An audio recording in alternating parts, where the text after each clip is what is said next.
Car study for velocity channel पर स्वागत है आप सभी का। आयोग जिस तरह से प्रश्न पूछ रहा है वो कुछ अलग ही तरीके के प्रश्न पूछता है आजकल। पैटर्न चेंज करता रहता है। योजनाएं बहुत ही ज़्यादा पूछता है वैसे। पुरानी योजनाएं पूछ लेता है। उत्तर प्रदेश में स्थित प्रमुख केंद्रीय संस्थान, यहाँ पर केंद्रीय संस्थान के बारे में देख लीजिए जो यूपी में मौजूद है।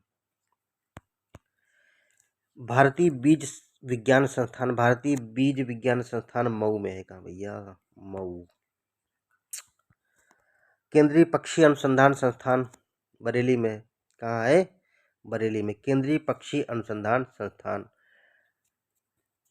भारत में पक्षी विशेषज्ञ के रूप में जाना जाता है किसे? कमेंट करके बताइए। बरेली में ही इज्जत नगर में कौन सा केंद्रीय संस्थान है, ये कमेंट करके बताइएगा। भारतीय सब्जी अनुसंधान संस्थान कहाँ है? वाराणसी। वाराणसी में है भारतीय सब्जी अनुसंधान संस्थान। अगला है राष्ट्रीय मध्यम अवधि मौसम पूर्वानुमान केंद्र। राष्ट्रीय मध्यम अवधि मौसम पूर्वानुमान केंद्र कहाँ है? नोएडा में है। नोएडा में है। अगला है केंद्रीय उपोष्ण बागवानी संस्थान। केंद्रीय उपोष्ण बागवानी संस्थान कहाँ है? लखनऊ में है भाई।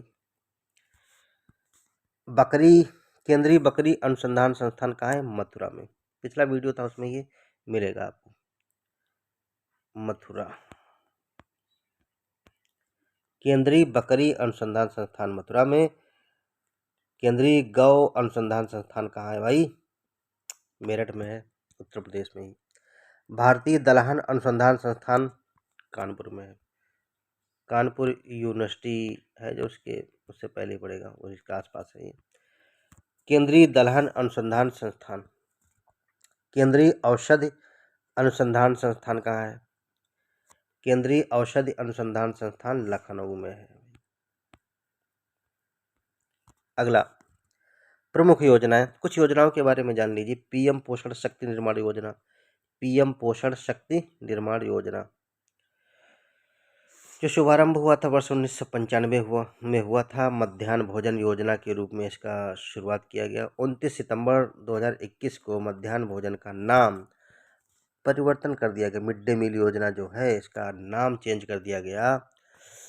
इसको रख दिया गया प्रधानमंत्री पोषण शक्ति निर्माण योजना, एमडीएम वाला। जो परिषदीय विद्यालय हैं, जो कह लीजिए कि कक्षा 1 से 8 तक के जो विद्यालय हैं उनके लिए यह योजना से आच्छादित है। वो आच्छादित है योजना से। वहाँ के बच्चों को भोजन दिया जाता है मध्याह्न भोजन के रूप में। यहाँ तक कि अब प्री प्राइमरी जो स्कूल हैं 3 से 5 वर्ष तक के बच्चों को के लिए भी यह योजना है। सुकन्या समृद्धि योजना शुरुआत जो की गई वर्ष 2015 में की गई। सुकन्या समृद्धि योजना, क्या खास बात है इस योजना में? बाल एवं महिला विकास मंत्रालय द्वारा सुकन्या समृद्धि योजना शुरू की गई थी। बेटी बचाओ बेटी पढ़ाओ योजना के तहत शुरू की गई योजना है यह। बालिकाओं में लघु जमा योजना के अंतर्गत 10 वर्ष की आयु तक की किसी भी बालिका के नाम से खाता खोला जा सकता है। और 21 साल के बाद क्या होगा? खाता धारक का विवाह होने या पहले खाता की मैच्योरिटी प्राप्त होती है तो राशि निकाली जा सकती है। गलत लिख गया है, राशि। तो धनराशि निकाली जा सकती है। न्यूनतम जमा राशि 250 रुपये है प्रति व्यक्ति के लिए, प्रति वर्ष में। अधिकतम कितना? 1.5 लाख तक जमा कर सकते हैं एक वर्ष में, फाइनेंशियल ईयर में। और उच्च शिक्षा के उद्देश्य से शिक्षा को पूरा करने के लिए भी निकासी अनुमति इसमें प्रदान की गई है। प्रोजेक्ट अस्मिता। अस्मिता का है, अस्मिता का पूरा नाम जान लीजिए। Augmenting study materials in Indian language through translation and academic writing. Asmita योजना का पूरा प्रोजेक्ट का पूरा नाम है। क्या खास बात है वैसे इसमें? इसका उद्देश्य है उच्च शिक्षा के विभिन्न क्षेत्रों में भारतीय जो भाषाएं हैं उनके अनुवाद और मौलिक पुस्तक लेखन के लिए एक अनुकूल पारिस्थितिक तंत्र स्थापित करना और भारतीय भाषाओं को बढ़ावा देना। इसके हिसाब से 22 जो अनुसूचित भाषाएं हैं, 22,000 प्रशासन तैयार करने के लिए बात कही गई है। और ये सब किसके अंतर्गत, किसकी देखरेख में? यूजीसी के देखरेख में रहेगा। अस्मिता ये है, भाषाओं को बढ़ावा देने के लिए है एक तरह से। पीएम ई विद्या योजना, ई विद्या योजना, पीएम ई विद्या योजना शिक्षा मंत्रालय के द्वारा चालू की गई और वर्ष 2020 में इस योजना को शुरू किया गया।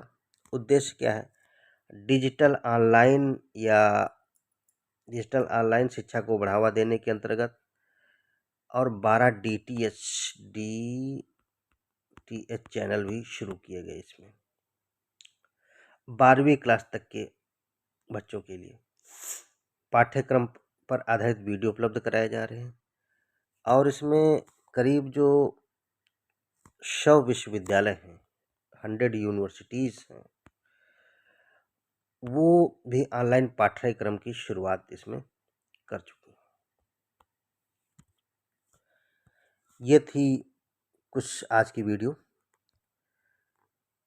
इन योजनाओं को एकदम से पढ़ेंगे तो भूलने की संभावना रहती है। थोड़ी थोड़ी पढ़ते जाइए, लगातार पढ़ते जाइए, तभी योजनाएं अच्छी तरह से याद हो पाएंगी।